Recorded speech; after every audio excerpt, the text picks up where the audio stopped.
6 to 9 months വരെയുള്ള കുഞ്ഞുങ്ങളിൽ all of A sudden വളരെയധികം സലൈവ ഡ്രൂൾ ചെയ്യുന്ന പോലെ, ഇല്ലെങ്കിൽ ചെറിയ പനി, ചെറിയ വയറിളക്കം പോലെ ഇതെല്ലാം നിങ്ങൾ കാണാറുണ്ടോ?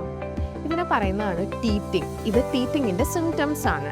കുഞ്ഞിന് പുതിയതായി ആദ്യത്തെ പല്ല് മുളയ്ക്കുന്ന സമയത്ത് ഉണ്ടാകുന്ന ഇറിറ്റേഷൻ കാരണം വരുന്ന ചില സിംറ്റംസ് ആണ് ഇതെല്ലാം. എന്തൊക്കെയാണ് അപ്പോൾ ടീത്തിങ്ങിൽ കുഞ്ഞുങ്ങൾ കോമൺ ആയിട്ട് കാണിക്കുന്ന സിംറ്റംസ്? മേജറായിട്ടുള്ളത് സലൈവ ഡ്രൂളിംഗ് ആണ്. പിന്നെ കുഞ്ഞുങ്ങൾ ഹാർഡായിട്ടുള്ള സബ്സ്റ്റൻസുകളെല്ലാം എടുത്ത് കടിക്കുന്ന പോലെ കാണാം. ചില കുട്ടികളിൽ പനി വരുന്ന പോലെ, ഈ പറഞ്ഞ പോലെ ചെറിയ വയറിളക്കം പോലെ ഇതെല്ലാം നമുക്ക് കാണാൻ സാധിക്കും. ഇതിന് ഹോം റെമഡീസ് ആയിട്ട് നമുക്ക് എന്താണ് ചെയ്യാൻ സാധിക്കുക?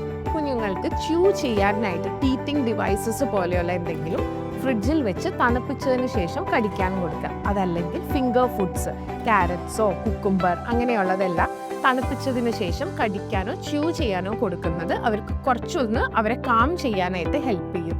ബ്രസ്റ്റ് ഫീഡ് ചെയ്തുകൊണ്ടിരിക്കുക, അവരെ മാക്സിമം റിലാക്സ്ഡ് ആക്കി വെക്കുക.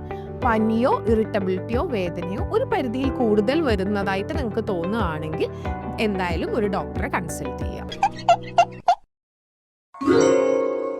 Happy Hippo.